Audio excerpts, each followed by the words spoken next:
Il existe une épice qui protège les cerveaux humains depuis 4500 ans. Un composé si efficace que des chercheurs de l'UCLA ont prouvé qu'il traverse la barrière hémato-encéphalique et se lie directement aux plaques qui étranglent les neurones.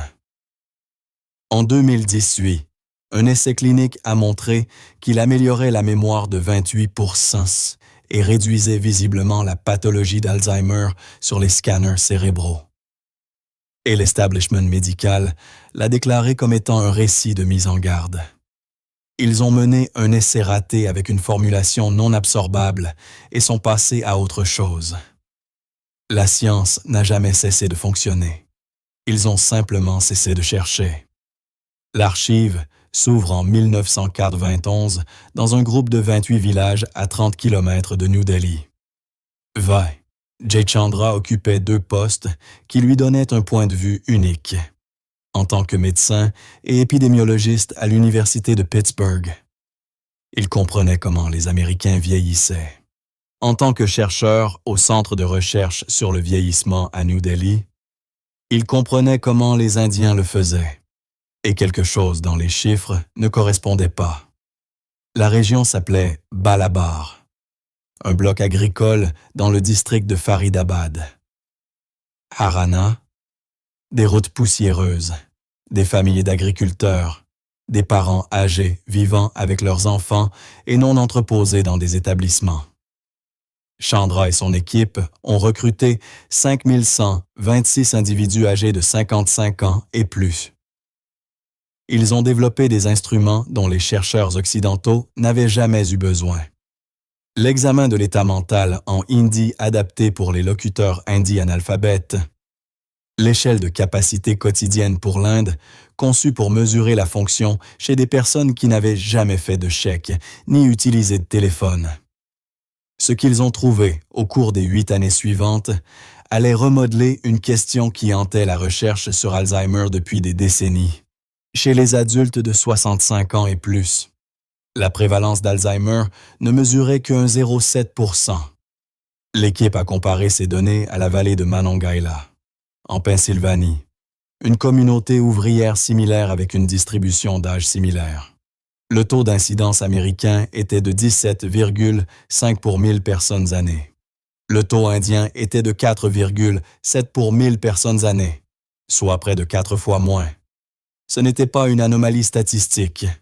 C'était l'un des taux d'Alzheimer documentés les plus bas au monde. Chandra n'a pas attribué la protection à un seul facteur. Dans des entretiens avec la BBC, il a souligné des niveaux de cholestérol bien inférieurs à Balabgar que dans les populations américaines. Il a souligné le régime végétarien pauvre en graisse, l'activité physique élevée, l'obésité quasi inexistante, les structures de soutien familial solides, la fréquence plus faible de l'allèle. APE-epsilon 4, le variant génétique le plus fortement associé au risque d'Alzheimer. Chandra a déclaré aux journalistes qu'ils avaient le pressentiment que les taux ici seraient plus bas.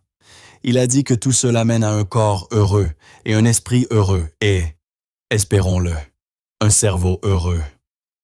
Mais voici ce que Chandra n'a pas dit. Il n'a jamais mentionné le curcuma. Il n'a jamais suggéré que l'épice dorée que ces villageois mélangeaient chaque jour à leur nourriture pourrait protéger leur cerveau. Une revue critique ultérieure noterait explicitement que l'alimentation n'avait pas été prise en compte dans le cadre de l'étude. Les données de Balabgar soulevaient une question profonde, mais n'y répondaient pas. La protection était réelle. Le mécanisme était inconnu. À 3000 km de là, dans une université construite dans les collines au-dessus de Los Angeles. 2 chercheurs allaient lire les mêmes chiffres, et ils allaient poser une question totalement différente. Gregory Cole et Sally Fouchy ne cherchaient pas de curcuma.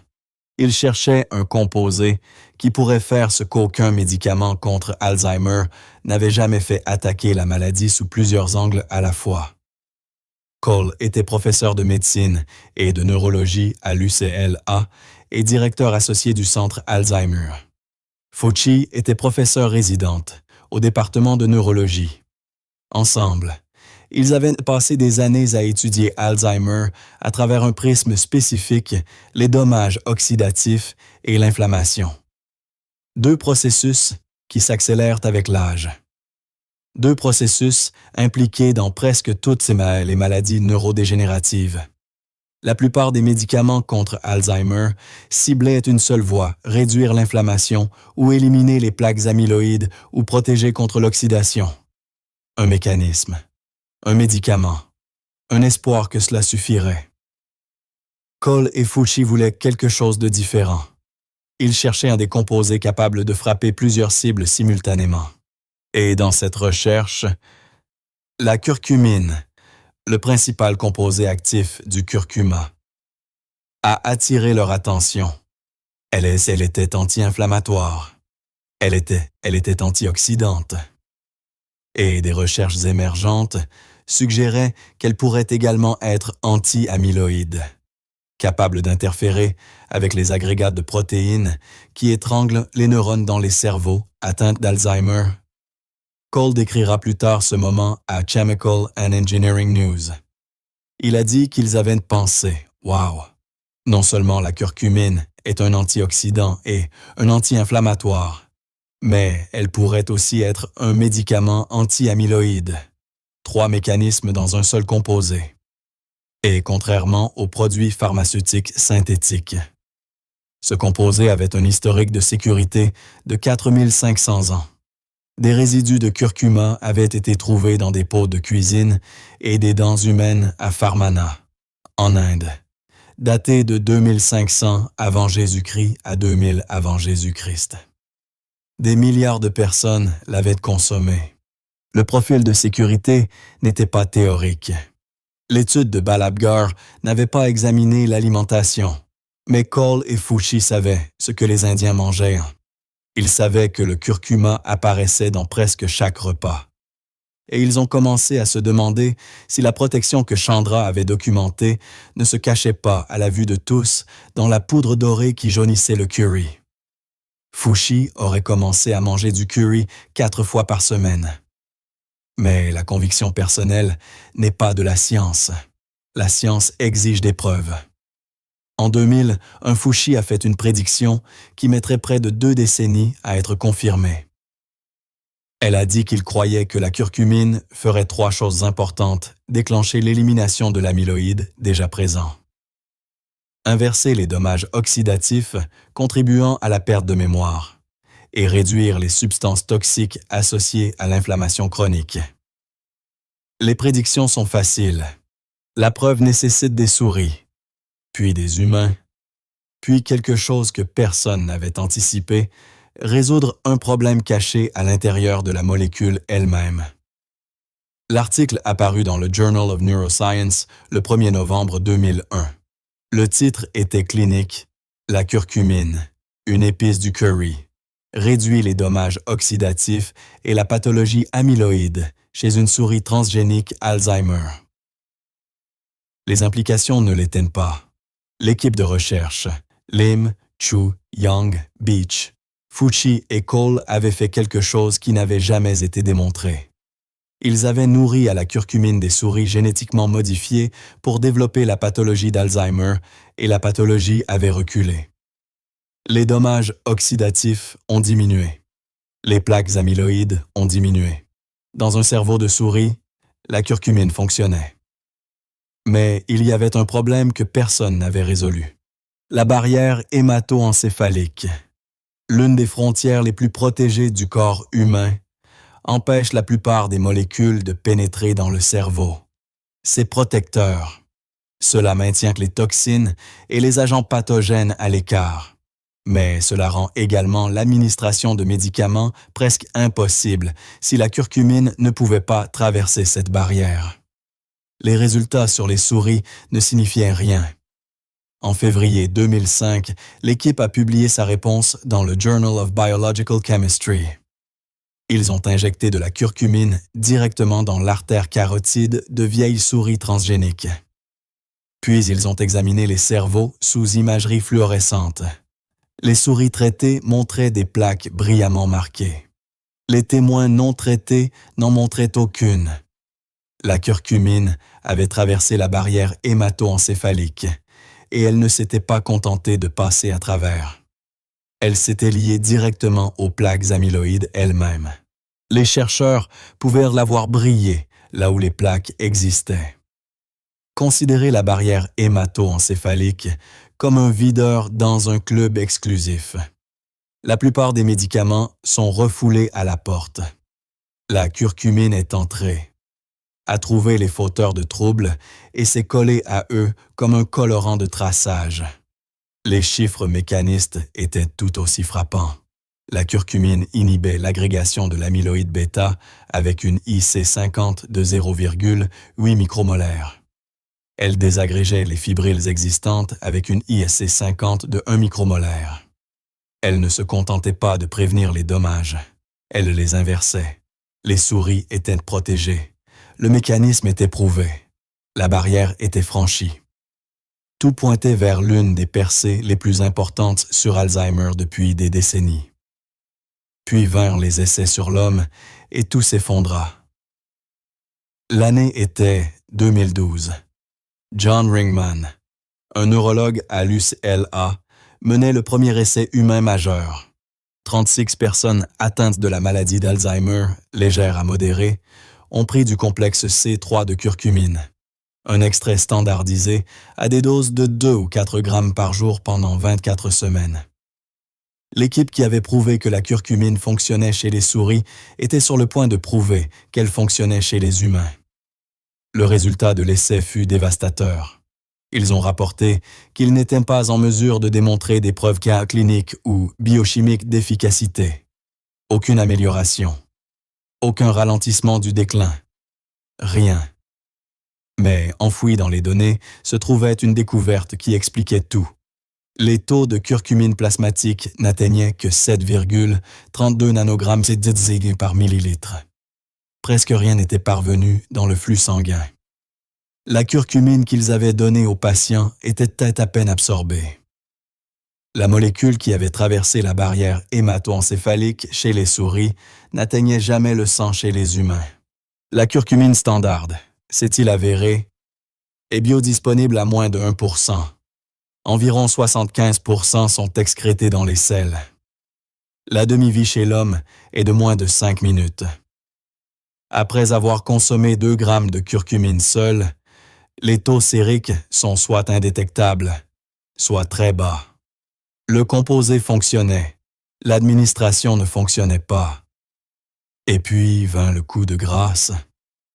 En 2017, un article phare apparut dans le Journal of Medicinal Chemistry.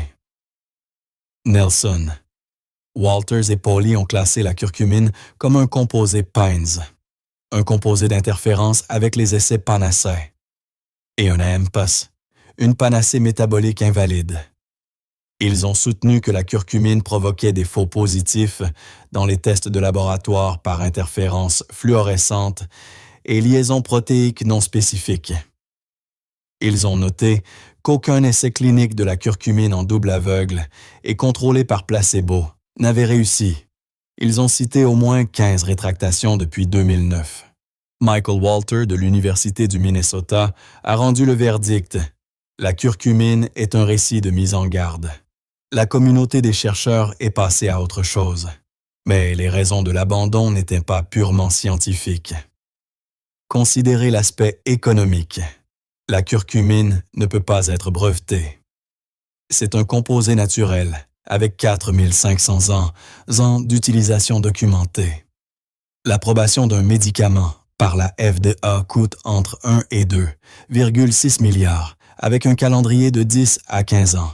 Le taux de réussite est d'environ 12%, sans protection par brevet. Aucune entreprise pharmaceutique ne peut récupérer ses coûts.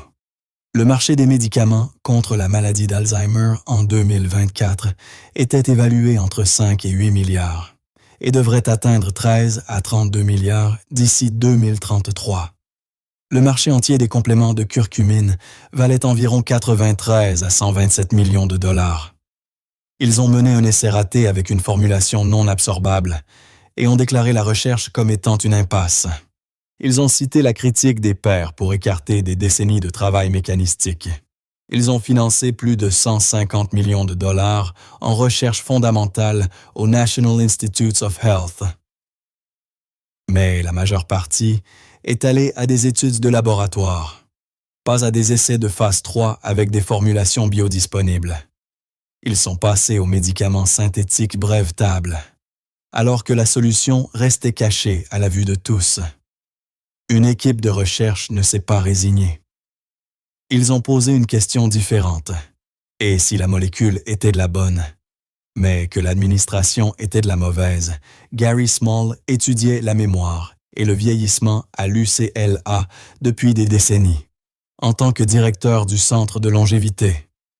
Il comprenait que les composés prometteurs échouent pour de nombreuses raisons, et que l'échec d'une formulation ne signifie pas l'échec du composé lui-même. L'essai Ringman avait utilisé de la curcumine standard. Small utiliserait quelque chose de différent. La théracurmine n'est pas de la poudre de curcumine mélangée dans une capsule. C'est de la curcumine transformée en nanoparticules colloïdales. Des sphères microscopiques qui augmentent considérablement l'absorption. Des études comparatives ont montré que la biodisponibilité obtenue était 27 à 40 fois supérieure à celle des extraits de curcumine standard. Ce n'était pas la même molécule qui avait échoué en 2012. C'était de la curcumine conçue pour atteindre réellement la circulation sanguine. L'étude de Small a recruté 40 adultes âgés de 50 à 90 ans, présentant de légers troubles de la mémoire. Les signes avant-coureurs qui précèdent souvent le diagnostic d'Alzheimer. La moitié a reçu 4,20 mg de celle-ci 2 fois par jour. La moitié a reçu un placebo. L'essai a duré 18 mois, en double aveugle, contrôlé par placebo. La référence absolue. Les résultats ont été publiés dans l'American Journal of Geriatric Psychiatry en 2018. Les scores au test de mémoire se sont améliorés de 28% dans le groupe curcumine par rapport au placebo. L'attention s'est améliorée de manière significative. Lorsque les chercheurs ont effectué des scanners TEP du cerveau des participants, ils ont trouvé quelque chose de remarquable. Moins d'accumulation d'amyloïdes et de tau dans l'amygdale et l'hypothalamus de ceux prenant de la curcumine. Ce fut le premier essai humain à démontrer à la fois une amélioration cognitive et une réduction visible de la pathologie d'Alzheimer. Small était prudent dans son interprétation. Il a déclaré que la manière exacte dont la curcumine exerce ses effets n'est pas certaine, mais que cela peut être dû à sa capacité à réduire l'inflammation cérébrale, qui a été liée à la fois à la maladie d'Alzheimer et à la dépression majeure. Les découvertes ne se sont pas arrêtées là. En 2025, Wang Li et ses collègues de l'Université de Tsinghua ont publié une méta-analyse de 9 essais contrôlés randomisés, impliquant un total de 501 sujets. Les conclusions étaient claires. La curcumine a amélioré de manière significative la fonction cognitive globale. La dose optimale était de 0,8 g par jour. La durée minimale pour des effets mesurables était de 24 semaines. Et les bénéfices étaient plus prononcés chez les participants de 60 ans et plus. L'échec de 2012 n'était pas un échec de la curcumine. C'était un échec de formulation.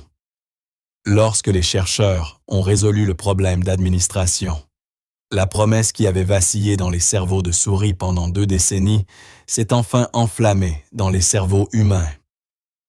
La molécule que les anciens Indiens cuisinaient dans leur nourriture, que les chercheurs de l'UCLA ont poursuivi pendant 30 ans et que les critiques ont rejeté comme une mise en garde. A fonctionné, elle avait toujours fonctionné. Elle avait juste besoin d'atteindre le cerveau. Le curcuma est un rhizome jaune d'or apparenté au gingembre. Vous l'avez presque certainement déjà vu, une poudre orange-jaune vif dans le rayon des épices ou des racines fraîches qui ressemblent aux petits cousins du gingembre, aux couleurs plus vives. La curcumine est son principal composé actif, constituant environ 3 à 8% du curcuma en poids. Voici le calcul qui importe. Une cuillère à café de poudre de curcuma contient environ 200 mg de curcuma, ne produisant que 6 à 16 mg de curcumine. L'apport alimentaire indien moyen s'élève à 2 à 2,5 g de curcuma par jour, fournissant environ 60 à 130 mg de curcumine. Les doses des essais cliniques utilisaient 500 à 2000 mg d'extrait standardisé. L'écart entre manger du curry et atteindre des doses thérapeutiques est significatif, mais il existe un pont. En 1998, Shoah aux Saintes. John's Medical College de Bangalore a découvert que la pipérine, le composé qui rend le poivre noir piquant, augmente la biodisponibilité de la curcumine de 2000%, soit 20 fois. Elle agit en inhibant le métabolisme hépatique qui décompose normalement la curcumine avant qu'elle ne puisse être absorbée. La cuisine indienne traditionnelle combine souvent le curcuma avec du poivre noir. Ce n'était peut-être pas un accident. Les formulations biodisponibles utilisées dans les essais réussis. Terrorman, Lonvita, Mariva, BCM 95 et Courwin ne sont pas équivalentes à l'épice de cuisine. Ce sont des systèmes d'administration sophistiqués. Ils sont disponibles dans les magasins d'aliments naturels et en ligne. Ils ne sont pas réglementés comme des médicaments, ce qui impose les précautions nécessaires. La curcumine est généralement bien tolérée à des doses allant jusqu'à 8 grammes pendant 2 mois. L'Organisation mondiale de la santé fixe l'apport quotidien admissible entre 0 et 3 mg par kilogramme de poids corporel. Mais la curcumine interagit avec les anticoagulants comme la warfarine et avec les médicaments contre le diabète. Elle doit être arrêtée au moins 2 semaines avant une intervention chirurgicale. Et la FDA n'a pas approuvé la curcumine pour traiter Alzheimer ou toute autre maladie. Les chercheurs de Balabgar ont demandé pourquoi un village indien n'avait presque aucun cas d'Alzheimer.